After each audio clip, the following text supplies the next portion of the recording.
Hello everyone, मैं अरुण गुप्ता स्वागत करता हूं आप सबका इस वीडियो ट्यूटोरियल में। ये ट्यूटोरियल डेडिकेटेड है, हेल्पफुल है उन लाखों व करोड़ों स्टूडेंट्स के लिए जो रेलवे की एग्ज़ाम्स की तैयारी कर रहे हैं, जैसे कि आपका हो गया लोको पायलट, आपका टेक्नीशियन ग्रेड, आपके और जो एग्ज़ाम जो आरआरबी कंडक्ट कराती है, या फिर आपके मेट्रो के एग्ज़ाम। तो जो हमने कोर्स एक लॉन्च किया हुआ है लोको पायलट एग्ज़ाम स्पेशल, और जिसमें हमने 19 चैप्टर्स आपके मैथ्स के स्पेशल हमने बताए हैं आपको, और इसके हमने step by step video lecture आपको प्रोवाइड कराए हैं। हमारी वेबसाइट से आप डाउनलोड कर सकते हैं पूरे के पूरे पार्ट, सारे के सारे एकदम डिटेल एक्सप्लेनेशन के साथ में। और इसके साथ में जैसे मैंने आपको प्रॉमिस किया था कि मैं आपको उन 19 चैप्टर्स में से हर एक चैप्टर के 11 क्वेश्चंस कराऊंगा, और जिससे आपकी पकड़ इस चैप्टर में इतनी अच्छी हो जाएगी। तो मान लीजिए अगर आप लोगों को पायलट में 20 क्वेश्चन का अगर आपका आ रहा है मैथ्स सेक्शन में, तो इस 20 के 20 मार्क्स आप इसमें से पा सकते हैं। पर इसमें शर्त यह है दोस्तों, पहली बात तो ये कि मैंने जो आपको वीडियो लेक्चर्स दिए हैं उनको आप पूरे ध्यान से सुनना है, और वीडियो देखते हुए आपको लिखते रहना है, चीज़ों को खुद प्रैक्टिस करनी है। और दूसरी बात ये कि जो ये 209 क्वेश्चन की जो पीडीएफ मैं आपको प्रोवाइड करा रहा हूँ, तो इसकी एक बार आप खुद से आपने प्रैक्टिस करनी है, खुद आपने फाइट मारनी है, और उसके बाद इस वीडियो सॉल्यूशन को देखना है। अगर आप डायरेक्टली इस वीडियो सॉल्यूशन को देखेंगे तो इससे क्या होगा दोस्तों, आपका एक फाइटिंग स्पिरिट डेवलप नहीं होगा, आपका कॉन्सेप्ट, आपका कॉन्फिडेंस उस हिसाब से नहीं हो पाएगा। तो इसलिए एक बार इन 209 क्वेश्चंस को वीडियो लेक्चर सुनने के बाद खुद एक बार उसको अटेम्प्ट कीजिए, उसके बाद इस वीडियो सॉल्यूशन को देखें। और जिन स्टूडेंट्स ने हमारा मैथ्स का कोर्स या हमारा रीजनिंग का कोर्स या टेक्निकल एबिलिटी का कोर्स नहीं ज्वाइन किया है, वो जरूर ज्वाइन कर लीजिए, क्योंकि दोस्तों ये इंडिया का बेस्ट कोर्स हम प्रोवाइड करा रहे हैं। इसमें कॉन्सेप्ट भी बता रहे हैं इसमें, और साथ में ही हम आपको एग्जाम पॉइंट ऑफ व्यू से एग्जाम के इंपॉर्टेंट क्वेश्चंस भी करा रहे हैं। क्या आपने स्ट्रेटजी अपनानी है, क्या आपने गाइडेंस करानी है, वो हम सब इस वीडियो लेक्चर में कवर कर रहे हैं। तो आइए टॉप 209 क्वेश्चंस, 209 क्वेश्चंस की सीरीज में चलते हैं और क्वेश्चंस की ओर बढ़ते हैं। तो पहला हमारा जो प्रश्न इसमें है वो ये है कि यदि 16 भेड़े या 12 घोड़े एक मैदान का घास 20 दिनों में खा सकते हैं, तब 5 भेड़े तथा 4 घोड़े उसे कितने दिनों में खा सकते हैं, और हमको 4 विकल्प दे रखे हैं। इंग्लिश मीडियम स्टूडेंट्स के लिए कुछ मेरे को रिक्वेस्ट आई है स्टूडेंट्स की, सर थोड़ा इंग्लिश में भी उसको बोलिए, हमको थोड़ा दिक्कत होता है, तो उसको भी मैं उसमें कन्वर्ट कर देता हूँ। इसमें देखिए बात ये है कि इसमें ये बोला है कि 16 शीप्स है या और आपका 12 हॉर्सेस हैं, वो एक मैदान में जितना भी घास है उसको खा जाते हैं, ईट कर लेते हैं, कितने दिनों में, 20 दिन में कर लेते हैं। और हमको ये पूछा गया है कि बताइए कि 5 शीप और 4 हॉर्सेस मिलके उस पूरी ग्रास को कितने ग्राउंड को कितने दिन में उसको पूरा कवर कर लेंगे, और हमको वी हैव गिवन 4 ऑप्शंस। तो आइए, ये सवाल जो है, इस प्रकार के सवाल मैंने आपको वर्क एंड टाइम में बताया था, एक कुंडली सिस्टम बताया था आपको टाइम एफिशिएंसी का, उससे ये सवाल को आप आसानी से कर सकते हैं, इस प्रकार के सवालों को। आइए जानते हैं कैसे हमको कुंडली इस सवाल की बिठानी है। तो देखिए 16 भेड़े या 12 घोड़े, इस बात को समझिए, या मतलब है और, या तो 16 भेड़े ले लो या आपके 12 घोड़े ले लो, ये 20 दिन में खा सकते हैं। इसका मतलब ये नहीं है कि 16 भेड़े और 12 घोड़े मिलके मैदान को 20 दिन में साफ कर रहे हैं। इसका मतलब यह है कि या तो 16 भेड़े या फिर 12 घोड़े 20 दिन में उसको पूरा खा सकते हैं। पहली बात तो आप ये समझिए। आइए कुंडली सिस्टम बताते हैं हम इसमें। अब ये यहाँ पे हम लिखते हैं टाइम, यहाँ पे हम लिखते हैं एफिशिएंसी, और यहाँ पे हम लिखते हैं वर्क डन। ठीक है, अब देखिए इसमें क्या दे रखा है, इसमें ये दे रखा है कि 16 भेड़े हैं, 20 दिन में खा रही है। टाइम कितना है दोस्तों, 20 दिन है। एफिशिएंसी, मान लीजिए एक भेड़ की एफिशिएंसी है एस फॉर शीप, तो एस है एक भेड़ की एफिशिएंसी, तो यहाँ पे 16 भेड़ें अगर लगेंगी तो 16 टोटल एफिशिएंसी हो जाएगी। क्योंकि काम जो है वो पूरा हो रहा है, इसलिए मैं लिख सकता हूँ 1 यूनिट काम की, तो इसमें मैंने लिख दिया 1। और जैसा मैंने आपको टाइम एफिशिएंसी वर्क कुंडली में बताया था कि T into E is equal to आपका होता है W, मतलब समय गुना आपकी कार्य क्षमता बराबर होता है हमारा कार्य। तो देखिए दोस्तों, ये हमने ले लिया 16 भेड़ों वाला केस हमने ले लिया। अब हम लेते हैं 12 घोड़ों वाला केस। तो ये भी 20 दिन में इसको पूरा कंप्लीट कर रहे हैं, और मान लीजिए एक हॉर्स की एफिशिएंसी है H, कार्य क्षमता है H। कार्य क्षमता का मतलब कि कि एक दिन में वो कितना काम करता है, ठीक है, एक दिन में वो कितना खा सकता है, वो है हमारा H, उसकी कार्य क्षमता है H। तो यहाँ पे 12 घोड़े हैं, तो 12 घोड़ों की एफिशिएंसी कितनी हो जाएगी 12H। काम पूरा हो रहा है इसलिए हमने लिखा है यहाँ पे 1। अब आइए दोस्तों, हमें पूछा क्या गया है वो हम जानते हैं। इसमें ये पूछा गया है हमसे कि 5 भेड़े, मतलब 5 भेड़े हैं, तो 5 भेड़ों की एफिशिएंसी कितनी हो जाएगी 5S, और 4 घोड़े, 4 घोड़ों की एफिशिएंसी हो जाएगी 4H। और हमें पूछा गया है कि कितना समय लगा जाएगा और काम हो जाएगा जब पूरा। तो देखिए इस क्वेश्चन को आपको बनाना है तो आप ये समझिए इस बात को कि यहाँ पे जो दे रखा है time into efficiency equal to work, जैसे मैंने आपको बताया था वर्क टाइम कुंडली में, आपका वर्क टाइम कुंडली में, तो टाइम इंटू एफिशिएंसी करेंगे 20 इंटू 16S करेंगे तो है हमारा 1, 20 इंटू 16S आप करेंगे तो आपका है 1। तो इसका मतलब क्या हो गया दोस्तों, S हो गया आपका 20 इंटू 16। आपको समझ में आ रहा है, 20 into 16S is equal to 1 है, तो S इज इक्वल टू हो गया 20 इंटू 16। और अब आइए आप यहाँ पे क्या दिया हुआ है आपको, यहाँ पे दे रखा है 20 into 12H is equal to 1। 20 into 12H is equal to 1 है, यानी कि H आपका कितना हो गया दोस्तों 1 डिवाइडेड बाय 20 इंटू 12, ठीक है, ये आपने जाना। अब आप देखिए हमको मालूम करना है 5S और 4H को हमको ऐड करना है। ये S की वैल्यू है, ये H की वैल्यू है। यहाँ पे मैं आपको धीरे धीरे समझाते हुए बता रहा हूँ, पर एग्जाम में आपको ये क्वेश्चन जो है आपको लगभग 10 सेकंड या 15 सेकंड के अंदर इसको फटाफट करना है। यहाँ पे मैं आपको डिटेल में एक्सप्लेनेशन के कारण इसको आपको बता रहा हूँ स्टेप बाय स्टेप। तो देखिए यहाँ पे S की वैल्यू ये है, H की वैल्यू ये है। अगर मैं आपसे पूछता हूँ 5S की वैल्यू बताइए तो आप क्या बताएंगे। 5S की वैल्यू हो जाएगी दोस्तों, 5 को आप इधर ले जाइए, 4 यहाँ बच जाएगा, ये हो जाएगा आपका 1/64 हो जाएगा। अब यहाँ पे आ जाइए, यहाँ पे 4H लिखा है, 4H, 4 को आप यहाँ पे लाएंगे, 5 यहाँ पे बच जाएगा, तो 4H की वैल्यू हो जाएगी आपकी 1/60। अब 5S और 4H को आप ऐड कर दीजिए, यानी कि 1/64 प्लस 1/60 कर दीजिए, तो 1/64 प्लस 1/60। तो ये दोस्तों क्या है, अगर आप इसका एलसीएम लेते हैं 64 इंटू 60 और 60 और 64 को आप ऐड करेंगे ऊपर, तो यह आएगा आपका 124 है। अब ये 4 से आप इसको डिवाइड कर दीजिए, तो 31 और ये होगा आपका 16, ठीक है। तो ये हमारे पास में एक्सप्रेशन आया है 31 और ये आया है 16 और ये आया हमारे पास में 60। तो यहाँ पे है लिखा ये चीज 5S प्लस 4H की वैल्यू है 31 डिवाइड बाई 16 इंटू 16, 60 लिखा हुआ है। अब देखिए इसको किससे गुना करें, टाइम को क्या हो टाइम जो इससे गुना करने पे 1 आ जाए, जाहिर सी बात है वो होगी हमारी वैल्यू क्या, वो वैल्यू होगी हमारी इसका रेसिप्रोकल। तो वो वैल्यू होगी आपकी 16 इंटू 60 डिवाइडेड बाई 31। आपको समझ में आ रहा है कि अगर ये टाइम हो और ये अगर एफिशिएंसी हो तो आपका उत्तर 1 आ जाएगा, वर्क आपका 1 आ जाएगा। तो ये चीज हो गई हमारी 16 इंटू 60 डिवाइडेड बाई 31। अब आप देखिए दोस्तों यहाँ पे 4 विकल्प दे रखे हैं हमको और ऑप्शन में नीचे है 31, ठीक है। तो आपका ऑप्शन 3 नहीं हो सकता, ऑप्शन 4 नहीं हो सकता, या तो आपका ऑप्शन है 1 या आपका ऑप्शन है 2। आइए इसको और सिंप्लीफाई कर लिया जाए। तो देखिए इसको सिंप्लीफाई करने का तरीका आप समझिए, यहाँ पे भी 30 है, यहाँ पे भी 30 है, इसको आप ऐसे लिख दीजिए 30 और 2 को आप यहाँ से कर दीजिए 32, तो यह आपका 31। अब आप देखिए बात को, ये जो वैल्यू है अराउंड 3 पॉइंट समथिंग है, ये चीज एक डेसिमल होती है, ठीक है, और ये भी एक डेसिमल है 30/31। तो इसका मान 3 के पास में है और इसका मान जो है 30 के पास में है, ये आपने समझा। अब आप ये देखिए दोस्तों 30/31 है और ये है 32, ठीक है, यानी कि मोटा मोटा मैं कह सकता हूं कि 32 इस चीज के पास में हो सकता है, यानी कि विकल्प इसका 1 हो गया। आइए मैं इसको और क्लियर कर देता हूं किस प्रकार से इसको सॉल्व करना है। 32 को आप क्या लिखेंगे दोस्तों, 32 को आप लिख सकते हैं 31 प्लस 1 आप लिख सकते हैं, और ये लिखा है 30 और नीचे क्या लिखा है दोस्तों 31, ठीक है।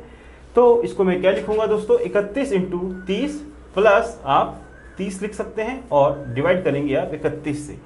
अब देखिए 31 और 31 कैंसिल हो जाएगा, बचेगा आपका 30 और यहाँ पर है 30/31 आपका बच जाएगा, जिसको मैं क्या लिख सकता हूँ, इसको मैं लिख सकता हूँ आपका 30 और 30 डिवाइडेड बाई 31, जो कि मेरा ऑप्शन है इसमें ऑप्शन 1। तो दोस्तों सवाल बहुत आसान है, करना क्या है, क्वेश्चन पढ़ना है, वैल्यूज को रखते जाना है। कुंडली सिस्टम आप समझ लीजिए, ये आपके वर्क एंड टाइम के सभी प्रकार के सवालों को बेहद आसानी से कर पाएगा। और इसमें आपने करना क्या है कि जैसे जैसे आपने सवाल पढ़ा, इसकी एफिशिएंसी आपने मालूम करी, मान ली, इसकी मान ली, और इसके बाद में आपने 5s और 4s की वैल्यू निकाल दिया, जैसे मैंने यहाँ पे निकाला। और क्या टाइम से गुना करूँ कि 1 आ जाए, तो जाहिर सी बात है उसका वो रेसिप्रोकल होगा, उसका वो उल्टा होगा, तो वो ये आ गया। और फिर उसके बाद में हमने देखा कि नीचे 31 आ रहा है, 2 ऑप्शन हमने हटाए, इन दोनों में से वो ऑप्शन होगा, और फिर हमने ये समझा इसको कि इसको सिंप्लीफाई करके हमने इस ऑप्शन पे आए। तो आपने इस ना केवल इस सवाल को समझना है, बल्कि उस सवाल को समीकरण भी सही बनाना है। और बाद में जब आप सॉल्व करें तो आप उस फ्रैक्शन की वैल्यू में अटके नहीं, तो जैसे 1 और 2 में अटके नहीं, आपको सही ऑप्शन में टिक करना है। कैसे करना है वो सब मैंने इसमें आपको कवर कर दिया। आइए दूसरा क्वेश्चन लेते हैं, और यह क्वेश्चन है हमारा परसेंटेज चैप्टर का। तो इस चैप्टर को मैंने अपने वेन डायग्राम में, परसेंटेज में, प्रतिशतता में बहुत बेहद अच्छी तरह से करवाया हुआ है, तो इसको आप कर लीजिए। और एग्जाम में वेन डायग्राम के क्वेश्चंस जो है अक्सर आते हैं। तो आइए बढ़ते हैं हमारे सेकंड क्वेश्चन की, और मैं चाहूँगा कि एक बार आप इस क्वेश्चन को एक बार खुद लगाइए, उसके बाद ही इसका वीडियो सॉल्यूशन आप पूरा देखिए। तो बढ़ते हैं हमारे सेकंड क्वेश्चन की ओर। क्वेश्चन हमारा है 43 छात्रों के लिए आयोजित पार्टी में 26 को आइसक्रीम तथा कोल्ड ड्रिंक दोनों पसंद है, 7 को आइसक्रीम नापसंद है तथा 4 को दोनों नापसंद है। तब ऐसे छात्रों की संख्या क्या है जिसे आइसक्रीम पसंद है, और हमको दे रखे हैं 4 विकल्प। मैं इसको थोड़ा सा इंग्लिश में भी ट्रांसलेशन कर रहा हूँ कि एक पार्टी है जिसमें 43 स्टूडेंट्स इसमें शामिल है, उन्होंने अटेंड की पार्टी, और 26 आउट ऑफ दैट 26 को आइसक्रीम और कोल्ड ड्रिंक दोनों पसंद है, 7 को आइसक्रीम ना पसंद है, आइसक्रीम को लाइक नहीं करते 7 लोग, और 4 पीपल ऐसे हैं, 4 स्टूडेंट ऐसे हैं जिनको दोनों ही चीज पसंद है, ना तो आइसक्रीम पसंद है ना ही कोल्ड ड्रिंक पसंद है। हमको बताना है कि ऐसे छात्रों की संख्या, ऐसे स्टूडेंट की काउंटिंग कितनी है जिनको आइसक्रीम पसंद है, और हमको वी हैव गिवन 4 ऑप्शन। आइए सवाल को हम हल करते हैं। तो जैसा मैंने आपको वेन डायग्राम के सवालों में बताया था, आपने करना क्या है, एक वेन डायग्राम बनाना है। तो मान लीजिए ये कमरा है और उसमें पार्टी चल रही है, ठीक है। अब मैं इसमें 2 गोले बनाऊंगा, ये मैंने 2 गोले बना दिए, ठीक है। अब मैं एक गोले में रखूंगा उनको जिनको आइसक्रीम पसंद है, और एक गोले में रखूंगा जिनको कोल्ड ड्रिंक पसंद है। अब देखिए टोटल मिला के जो स्टूडेंट्स है वो कितने हैं, 43 स्टूडेंट्स है। तो ये इसके अंदर है कितने स्टूडेंट्स, 43 है। अब उसमें से 26 को आइसक्रीम तथा कोल्ड ड्रिंक दोनों पसंद है। तो बताइए वो कौन सा रीजन हुआ। देखिए इन दोनों गोलों का जो ओवरलैपिंग कर रहा है, जो कॉमन एरिया है वो है ये। तो यहाँ पे जो बच्चे खड़े रहेंगे उनको मतलब कि आइसक्रीम भी पसंद है और कोल्ड ड्रिंक भी पसंद है। तो ऐसी की संख्या इसमें हमको दे रखी है 26। आइए बढ़ते हैं आगे। फिर बता रखा है कि 7 को आइसक्रीम ना पसंद है, 7 को आइसक्रीम ना पसंद है तथा 4 को दोनों ना पसंद है। अब देखिए यहाँ पे ये कहा है कि 4 को दोनों ना पसंद है। तो ऐसे स्टूडेंट्स, ऐसे छात्र जिनको ना तो आइसक्रीम पसंद है ना उनको कोल्ड ड्रिंक पसंद है, वो इस गोले के इधर बाहर खड़े हुए हैं, इन दोनों गोलों में वो नहीं है। तो ऐसे कितने बच्चे हैं, ऐसे बच्चे हैं 4, ठीक है।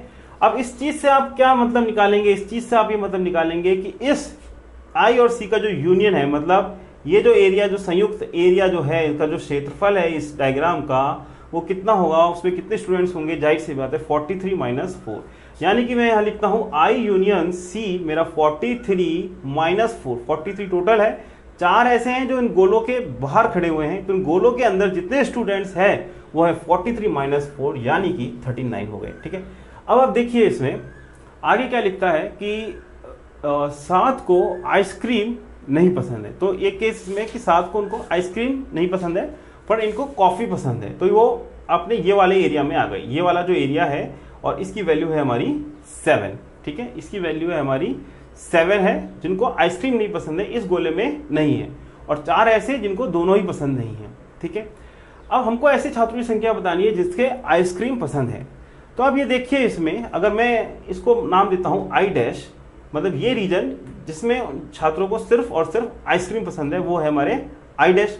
अब देखिए ये है 39 टोटल और ये है आई डैश। तो मैं क्या बोल सकता हूं कि ये जो पूरा एरिया जिसमें 39 स्टूडेंट है बराबर किसके हैं, जो इस आई डैश में है, बराबर किसके हैं, जोड़ दूं अगर वो स्टूडेंट जिनको दोनों पसंद है ये वाला रीजन, और जोड़ दूं ये वाला रीजन जिसमें उनको कोल्ड ड्रिंक पसंद है, केवल कोल्ड ड्रिंक पसंद है, ठीक है। तो आइए मैं इसको जोड़ता हूं। तो इज इक्वल टू मैं लिखूंगा आई डैश प्लस जो शेडेड पोर्शन है वो है मेरा 26, और वो पोर्शन जिसमें सिर्फ कोल्ड ड्रिंक पसंद है वो है मेरा 7। तो इससे मेरा आई डैश क्या निकल के आया, आई डैश मेरा इससे निकल के आया 39 माइनस 26 प्लस मेरा 7 यानी कि 33 हो गया, और यानी कि हो गया वो 6। तो यहाँ पे जो स्टूडेंट बैठे हैं वो है 6, यहाँ पे स्टूडेंट बैठे हैं 6। अब आप देखिए हमको बोला गया है ऐसे स्टूडेंट्स जिनको आइसक्रीम पसंद है, तो उसमें वो भी आते हैं जिनको सिर्फ आइसक्रीम पसंद है, और वो भी आते हैं जिनको आइसक्रीम और कोल्ड ड्रिंक दोनों पसंद है, और जो है कि 26। तो ये टोटल जो सेट बैठ गया दोस्तों 26 प्लस 6 हो गया। ठीक है, आपको समझ में आ रहा है? 26 प्लस 6 यानी कि हो गया 32, और जो कि है आपका इसमें ऑप्शन सी। तो वेन डायग्राम के सवालों में आपको क्या क्या बातें ध्यान रखनी है, वो ये कि सवाल ये बहुत बेहद आसान होते हैं, पर मेन बात ये कि आपके कॉन्सेप्ट स्ट्रांग होने, और अगर आपके कॉन्सेप्ट स्ट्रांग होते हैं तो आपको आराम से इस सवाल को आप कर सकते हैं। आपको करना क्या है, क्वेश्चन पढ़ते जाना है, गोलों की एनालिसिस करनी है, और आपने ढंग से एनालिसिस कर दिया तो आपका सवाल ये हो जाएगा। पर यहाँ पे कभी आप फॉर्मूलों में अटकोगे, कभी इसमें अटकोगे। इसमें अगर आपको कॉन्सेप्ट स्ट्रांग है तो आप कहीं नहीं अटकेंगे, आप उसको फटाफट कर सकते हो। जैसे हमने यहाँ पे दिमाग लगाया कि ये एरिया हमको मालूम करना है, तो इसका जो हमने निकाला कि जो 4 बच्चे हैं वो इस रीजन के हैं जिनको दोनों ही पसंद नहीं है, टोटल ये 43 है। तो हमने सबसे अच्छा काम ये किया, वो निकाल लिया हमने, जो इन दोनों गोलों का जो क्षेत्रफल है, कॉमन क्षेत्रफल, वो निकाल लिया हमने पूरा 43 - 4 जो कि 39 आया। अब हमने इनको 3 पार्ट्स में कर दिया। ये जो जिनको सिर्फ और सिर्फ आइसक्रीम पसंद है, ये डेटा मुझको दे रखा है 26, जिनको आइसक्रीम और कोल्ड ड्रिंक दोनों पसंद है, और वो रीजन जिसमें उनको सिर्फ जो है कोल्ड ड्रिंक पसंद है वो है 7। तीनों को हमने जोड़ा, आई डैश की वैल्यू निकाली 6। यहाँ हम रुके नहीं क्योंकि हमको वो भी लेने हैं जिनको दोनों चीज पसंद है। तो 26 प्लस मेरा 6 मैंने किया, और मैंने अपना आंसर आया 32। तो आशा करता हूँ आपको ये सवाल अच्छी तरह समझ में आ गया होगा, और अगर कुछ भी डाउट है तो आप इसको कमेंट बॉक्स में या फिर हमको व्हाट्सएप में इससे डिस्कस कर सकते हैं। तो आइए थर्ड क्वेश्चन हम लोग करते हैं। इसमें थर्ड क्वेश्चन है हमारा, ये भी हमारा वर्क एंड टाइम का क्वेश्चन है, और वेन डायग्राम के क्वेश्चन जो है आपके एग्जाम के पॉइंट ऑफ व्यू से बहुत इंपॉर्टेंट है, तो अक्सर आया करते हैं ये सवाल आरआरबी के उसमें, तो इसको आप जरूर कीजिएगा। अब हमारा थर्ड क्वेश्चन आप देखते हैं। थर्ड क्वेश्चन है हमारा 50 मजदूर प्रतिदिन 8 घंटे काम करके किसी कार्य को 6 दिन में पूरा कर सकते हैं। यदि किसी कार्य को 20 दिन में पूरा करने के लिए 40 मजदूर लगाए जाएं, तब प्रतिदिन मजदूर का कार्य हमको बताना है। तब प्रतिदिन मजदूर को कार्य करने के लिए कितने दिन लगेंगे वो हमको बताना है।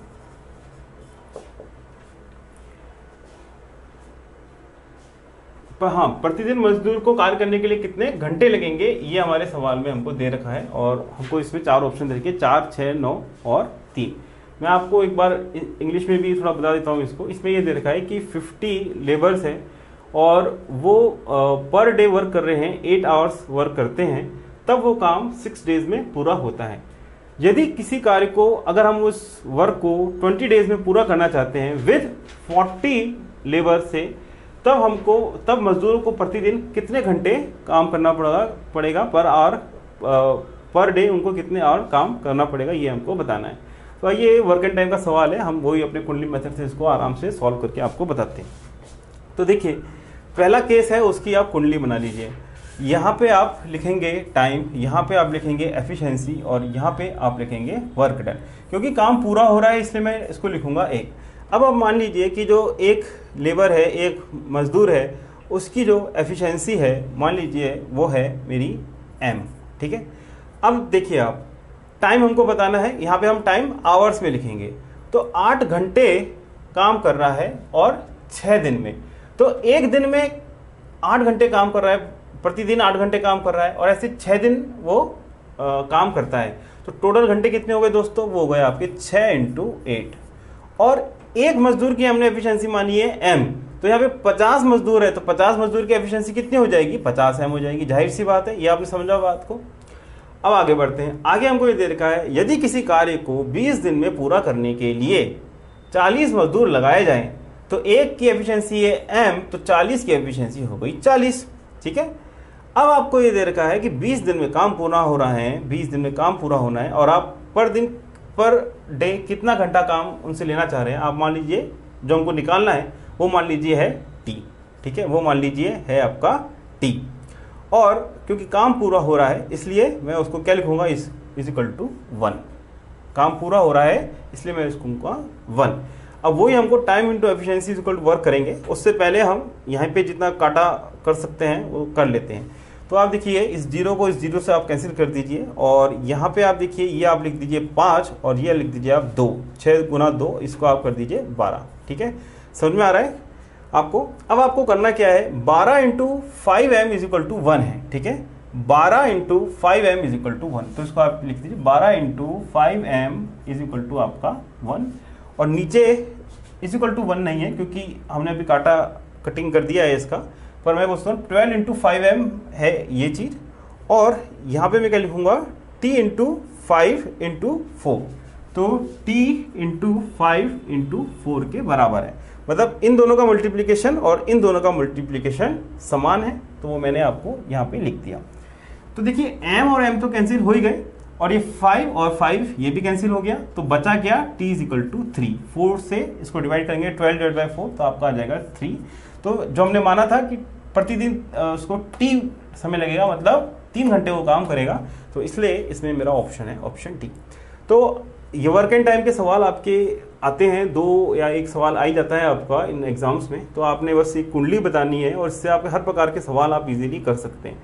आपने क्वेश्चन पढ़ना है, वैल्यूज को लिखना है, जैसे यहाँ पे मैंने कटिंग करके इसको और फटाफट किया वैसे आप कर सकते हैं। अदरवाइज आपको कुछ दिक्कत हो रही है तो आप पूरा लिख के उसको भी आप आराम से सॉल्व कर सकते हैं। तो ये मैंने टॉप 3 सवाल कराए। अब मैं लेता हूँ नेक्स्ट सेक्शन।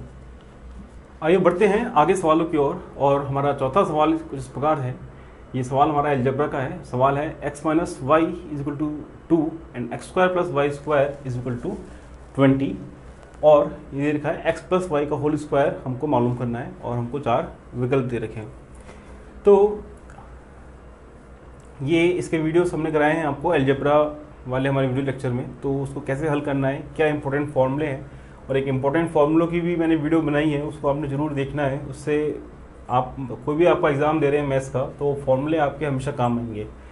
तो आइए इस सवाल को हम हल करते हैं। तो मैं चाहूँगा एक बार आप पहले इसको खुद एक बार इसको अटेम्प्ट कीजिए, उसके बाद ही इसका सॉल्यूशन आप देखिएगा। तो ये जो आपको जो एक्सप्रेशन दे रखा है इससे आपको क्या समझ में आता है, क्या आप सोचते हैं। तो आप ये देखिए जो हमने पढ़ा था x प्लस वाई का होल स्क्वायर का फॉर्मूला जो कि होता है X square plus Y square plus 2xy और x माइनस वाई का whole square is equal to X square plus Y square minus 2xy। Actual exam में आपको इसको और फटाफट करना है। यहाँ पे मैं आपको बताता हूँ कि भाई आपकी थिंकिंग अप्रोच इसमें कैसे रहेगी। अब देखिए ये जो फॉर्मूला है और इसके कुछ एक्सप्रेशन इसमें आपको क्वेश्चन में दिख रहे हैं, पर इसमें आपको ये 2xy नहीं दिख रहा है। तो आपने ये सोचना है कि मुझे कैसे ना कैसे इस 2xy को, इस xy को मुझे को कैंसिल करना है। तो अगर इस समीकरण को 1 और 2 को अगर आप जोड़ देते हैं आपस में तो आप क्या पाएंगे दोस्तों, आप पाएंगे कि x प्लस वाई का whole square and plus x minus Y का होल स्क्वायर, और यहाँ पे आप इन दोनों को ऐड करेंगे इधर तो ये आएगा आपका 2x square plus Y square आप पाएंगे। अब देखिए इसमें हमको निकालना क्या है, x प्लस वाई का होल स्क्वायर हमको निकालना है और x माइनस वाई का जो होल स्क्वायर क्या हो जाएगा दोस्तों, क्योंकि x माइनस वाई आपका 2 है तो ये आपका 2 का स्क्वायर हो गया आपका 4, ठीक है।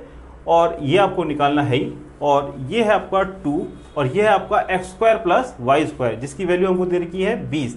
तो 2 इंटू 20 आपका हो गया 40 और 40 माइनस 4 आपका हो गया 36। तो 36 इसमें आपको कौन सा ऑप्शन है देखिएगा, इसका ऑप्शन है आपका बी, तो इसमें आपको टिक करना है। तो मेन बात इसमें सवाल में ये है कि आपको इंपॉर्टेंट जो फॉर्मूले हमने जो कराए थे आपको क्यूब वाले भी स्क्वायर वाले भी, उसको आपको ध्यान रखना है और सवाल को समझते हुए सवाल में क्या क्या चीज़ दे रखी है उसके हिसाब से आपने फॉर्मूलों को यूज़ करना है। जैसे हमको यहाँ पे एक्स वाई नहीं दे रखा था, हम X square X plus Y और एक्स माइनस वाई दे रखा था, तो इसको किस प्रकार से अपन को हल करना है वो हमने आपको बताया। अब इसी सवाल में एक वेरिएशन में अगर लेके आऊँ, अगर मैं आपसे ये पूछूँ कि आप बताइए एक्स वाई की वैल्यू क्या होगी, अगर हमसे पूछा जाता एक्स वाई की वैल्यू क्या होती तो आपने क्या करना था, इसमें आपने इसको माइनस करना था, 1 को -2 से करेंगे और उससे क्या होगा आपका एक्स स्क्वायर वाई स्क्वायर तो कैंसिल हो जाता आपका और एक्स वाई की टर्म आपकी दी हुई होती, और इसमें अगर आपको एक्स वाई दिया होता तो आप एक्स वाई को आराम से निकाल सकते हैं। तो इस प्रकार के सवाल में 2 प्रकार के सवाल बन सकते थे घुमा फिरा के, या तो ये कि आपको X square X plus Y square पूछा जाएगा या फिर आपसे पूछा जाता एक्स और वाई पूछा जाता। तो आपने समझना है किस प्रकार से आप एग्जाम में इसमें दिमाग लगाते हैं, वो आप इसको जानिएगा। और इसमें क्या कॉन्सेप्ट रहा, कॉन्सेप्ट इसमें मेन बात ये रहा कि जो चीज़ हमको नहीं चाहिए उसको हम वहाँ से हटा देंगे और अपना मेन जो समीकरण लाके जो वैल्यूज़ है उसको पुट करके हम उसको आसानी से आंसर इसका ला सकते हैं। तो ये तो हो गया हमारा 4th क्वेश्चन। तो अगर इसका कोई भी वेरिएशन आता है तो मैं चाहता हूँ कि आप एग्जाम में इसको जरूर कर पाएँ। आइए चलते हैं हमारा 5th क्वेश्चन। 5th क्वेश्चन है हमारा 137 मीटर तथा 163 मीटर लंबाई। अब जो रेलगाड़ी वाले सवाल है, क्योंकि रेलवे के एग्जाम होते हैं, इनका कुछ पता नहीं क्या है कि ये स्पेशल इसको तो वो देते ही देते हैं, बहुत देते हैं आपके रेलवे वाले एग्जाम में रेल वाले सवालों को। तो इसको आप अच्छी तरह से कर जाइए। और स्पीड एंड टाइम वाले कुंडली में मैंने आपको अच्छे से बताया है इसको। तो आइए इस प्रश्न को करते हैं। 137 मीटर तथा 163 मीटर लंबाई वाली दो रेलगाड़ियां समानांतर रेल पटरियों पर एक दूसरे की ओर क्रमशः 42 किलोमीटर पर आवर और 48 किलोमीटर पर आवर की चाल से चल रही है। एक दूसरे को पार करने में उनको कितना समय लगेगा, और हमको इसमें 4 विकल्प दे रखे हैं। तो यहाँ पे हम दोस्तों लिखेंगे टाइम, और यहाँ पे यहाँ पे हम लिखेंगे डिस्टेंस, यहाँ पे हम लिखेंगे टाइम, और यहाँ पे हम लिखेंगे वेलोसिटी। और मैंने आपको बता रखा है d इज इक्वल टू नीचे वाले दो खंडों को गुना करना है, या फिर वेलोसिटी क्या है आपकी d डिवाइडेड बाय आपकी t है, या t क्या है आपकी d डिवाइडेड बाय v होती है। तो देखिए जो टोटल डिस्टेंस है वो इसमें आप है 137 प्लस 163 जो कि 300 मीटर है, जिसको मैं लिख सकता हूँ 0.3 किलोमीटर लिख सकता हूँ। फिर आप आगे मैं अभी इसको एक्सप्लेन करूंगा कि क्यों मैंने इसको दोनों को जोड़ा है, पर पहले मैं उसको बता रहा हूँ कैसे आपको एग्जाम में इसको हल करना है, वो बता रहा हूँ। एक दूसरे की ओर आ रही है, एक दूसरे की ओर आ रही है, तो यहाँ पे जो है स्पीड ऐड होंगी, तो 42 प्लस आपका 48 होगा, यानी कि 42 और आपका 48 हो गया आपका 90 हो गया। और सॉरी ये हो गया आपका वेलोसिटी हो गया 90। अब आप देखिए जो टाइम हमको निकालना है, तो टाइम हमारा क्या है d बटा v है क्वेश्चन मार्क। तो इसको मैं क्या लिखूंगा 0.3 और डिवाइडेड बाय 90। तो ये दोस्तों मेरे पास जो आ रहा है वो सब आ रहा है क्या, किस में आ रहा है ये सब, ये मेरे को आ रहा है आवर्स में आ रहा है, क्योंकि यहाँ पे किलोमीटर पर आवर की मैं बात कर रहा हूँ। मुझको ये सेकंड में चेंज करना है, मुझको ये सेकंड में चेंज करना है, आवर को सेकंड में चेंज करना है। तो इसलिए मैं इसको 3600 से इसको मल्टीप्लाई करूंगा, क्योंकि आवर में दे रखा है और 1 घंटे में आपके 3600 सेकंड है। अगर आपसे मिनट में पूछा जाता तो आप इसको 60 से गुणा करते, ठीक है। तो ये आप देखिए 0 और 0 कैंसिल हो गया आपका, और ये आपका हो गया 40 और ये आपका हो गया 12। तो 12 सेकंड यानी कि आपका इसमें ऑप्शन है सी। आइए मैं अब इस सवाल को, वैसे तो मैंने डिटेल में आपको मेरे वीडियो लेक्चर में बताया है, तो भी मैं आपको शॉर्ट में बता देता हूँ किस प्रकार से सवालों को करना है। देखिए यहाँ पे हो क्या रहा है कि 2 ट्रेन जा रही है, और 2 ट्रेन जा रही है। एक ट्रेन है आपकी ये, और वो है ट्रैक ये, दूसरा ट्रैक है आपका ये ट्रेन है ये। अब आप क्या कीजिए, एक ट्रेन को रोक दीजिए। एक ट्रेन को आप कैसे रोकेंगे, उस ट्रेन पे आपको चढ़ना होगा, ठीक है। तो देखिए यहाँ पे आप इसकी स्पीड है 42 और इसकी स्पीड है आपकी 48 इसकी स्पीड है, ठीक है। जब आप इस ट्रेन में चढ़ जाएंगे तो आपको ऐसा लगेगा कि आप तो फिक्स है और बाकी सारी चीज़ें चल रही हैं। तो अगर पेड़ भी है, पेड़ जो रुका हुआ है वो भी आपको चलता हुआ दिखेगा, जिसको हम फिजिक्स में रिलेटिव वेलोसिटी का कॉन्सेप्ट, जैसे मैंने आपको समझाया था ट्यूटोरियल में, उस पर से आप करेंगे। तो यहाँ पे इस ट्रेन में आप चढ़ गए, यहाँ पे इसकी आपकी वेलोसिटी 48 है, तो इसमें आप 48 इधर और जोड़ दीजिए, जिससे आपकी वेलोसिटी 0 हो जाए। तो आप इस डायरेक्शन में आप वेलोसिटी जोड़ रहे हैं। तो यहाँ पे ये 48 इधर है, 48 इधर है, तो हो गया 0। और यहाँ पे और 48 आपको जोड़ना है, तो 48 और 42 आपका मिलके हो गया 90। तो मैं कह सकता हूँ अगर मैं रुका हुआ हूँ यहाँ पर, तो ये उसकी स्पीड हो जाएगी 90 किलोमीटर पर आवर। और जब ये एक दूसरे को जब क्रॉस करेगी, जब आपकी ट्रेन रुकी हुई है और ये इसको क्रॉस करेगी, तो मतलब इसकी दूरी, इसकी लंबाई और इसकी लंबाई दोनों को मेरे को ऐड करनी है। तो वही मैंने ऐड यहाँ पर किया, और क्योंकि यहाँ पे किलोमीटर में बात हो रही है, तो यहाँ पे मीटर में बात हो रही है, तो मीटर को किलोमीटर में चेंज करना बहुत आवश्यक है, ऐसी गलती ना कीजिएगा। और 137 और 163 को आप ऐड करेंगे तो 300 मीटर आएगा, जिसको मैं 0.3 किलोमीटर लिख सकता हूँ। उसके बाद कुंडली में मैंने देखा कि हमको वेलोसिटी जो है दोनों को प्लस करके 90 लिख दी। क्वेश्चन मार्क था टाइम निकालना था, और टाइम इज इक्वल टू मैंने बताया था ऊपर डिवाइड बाय नीचे करना है, 0.3 डिवाइड बाय आपको 90 करना है, और आपने फिर आपने मेन बात ये करनी थी, क्योंकि ये आवर्स में दे रखा है, घंटों में दे रखा है, तो सेकंड में चेंज करने के लिए आपको 3600 से गुना करना पड़ेगा और आप गुना करके अपने उत्तर पे पहुंचे 12 सेकंड।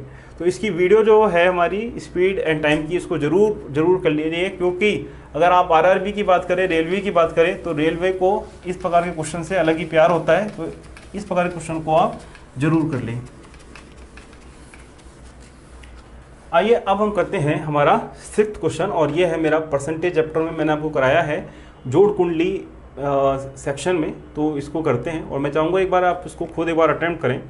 तो सवाल हमारा इस प्रकार से है कि किसी विद्यार्थी ने विज्ञान के विषयों में 300 में से 32% अंक अर्जित किए, वह भाषा के 200 अंक वाले प्रश्न पत्रों में कितने अंक अर्जित करे ताकि उसके कुल मिलाकर 46% अंक हो जाए। आइए थोड़ा सा मैं इसको इंग्लिश में कन्वर्ट कर देता हूँ। इसमें यह बता रखा है कि साइंस में किसी स्टूडेंट को आउट ऑफ 300 उसको 32% उसको मार्क्स उसके आए। अब वो लैंग्वेज, जैसे आपका हिंदी इंग्लिश लैंग्वेज है, उसमें टोटल जो मार्क्स है वो है 200 मार्क्स में है, उसमें वो कितने नंबर लेके आए ताकि उसके जो टोटल जो मार्क्स है वो 46% हो जाए। तो यहाँ पे हम जोड़ कुंडली का यूज़ करेंगे। तो देखिए पहले मैं कुंडली बनाता हूँ विज्ञान के विषय की, और उसके बाद मैं बनाऊँगा भाषा के विषय की, और ये होगी मेरी टोटल कुंडली। ठीक है, अब आप देखिए यहाँ पे, आप देखिए ये है साइंस की, ये है लैंग्वेज की, और ये है हमारी टोटल। अब देखिए साइंस में उसने 300 में से 32% उसने अंक अर्जित किए, तो 300 तो टोटल मार्क्स है, और इसमें से उसने 32 अंक इसने किए, तो 32 इंटू आपका 300 कर लीजिए आप, तो ये हो जाएगा 96। तो ये हो गया आपका 96 मार्क्स इसने जो है साइंस में उसने पाए।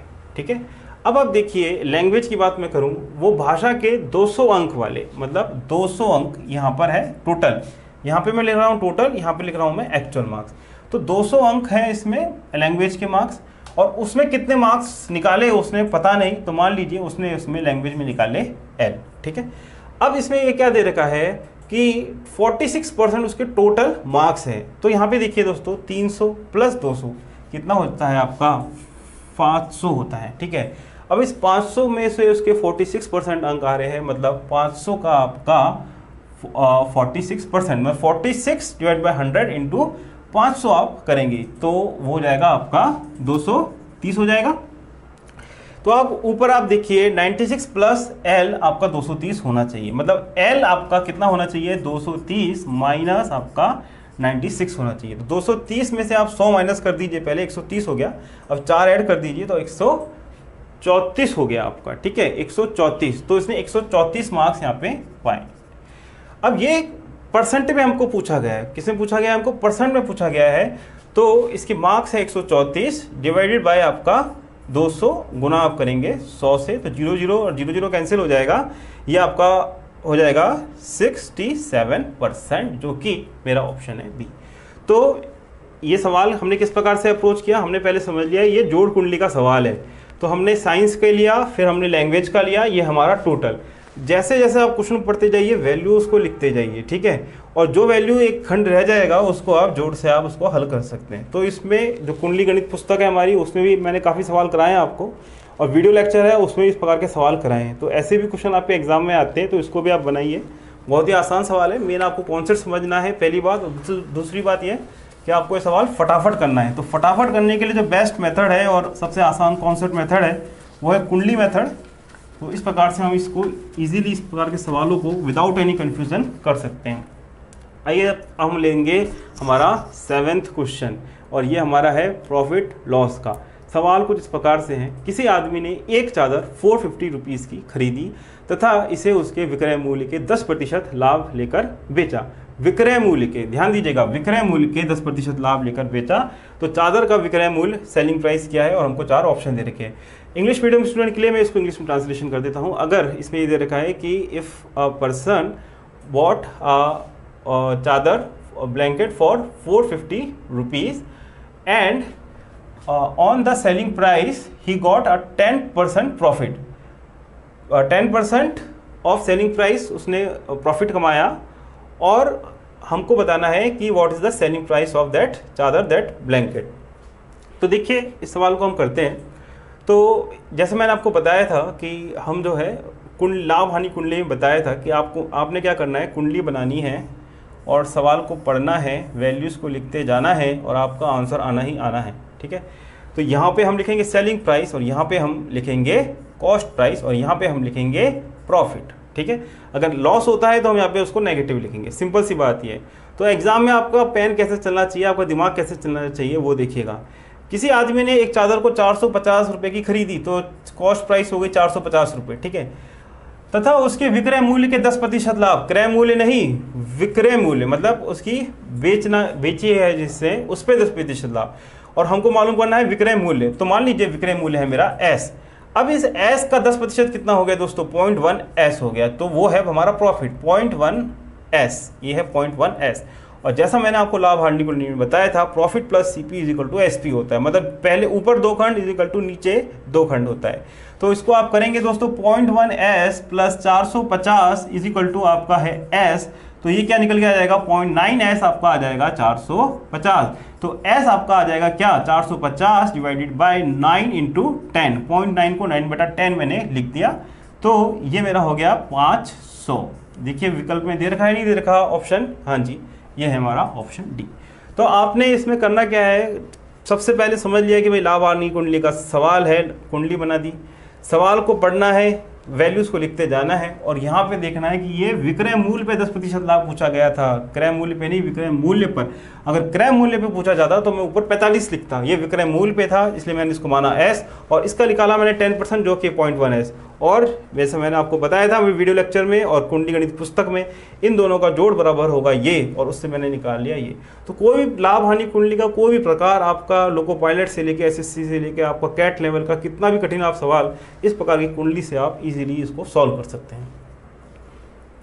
ये इस सेक्शन का इस टॉप 209 क्वेश्चन का पार्ट 1 है और बाकी पार्ट्स जो है वेबसाइट पे अपलोड होते रहेंगे। और जिन्होंने कोर्स नहीं लिया है वो ज़रूर जल्द रजिस्ट्रेशन करा दीजिए, और क्योंकि अगर आप ये 209 क्वेश्चंस करते हैं तो आपकी मैथ्स बहुत अच्छी हो जाएगी और ये जो आपका एग्ज़ाम है लोको पायलट का, इसमें आपको काफ़ी एक बहुत अच्छी बढ़त मिलेगी। और अगर आप 20 में से 20 मार्क्स इस 209 क्वेश्चन की बदौलत और वीडियो लेक्चर की बदौलत अगर आप पा सके तो इस कोर्स में आपको इन्वेस्टमेंट करना, निवेश करना एक वर्थ होगा।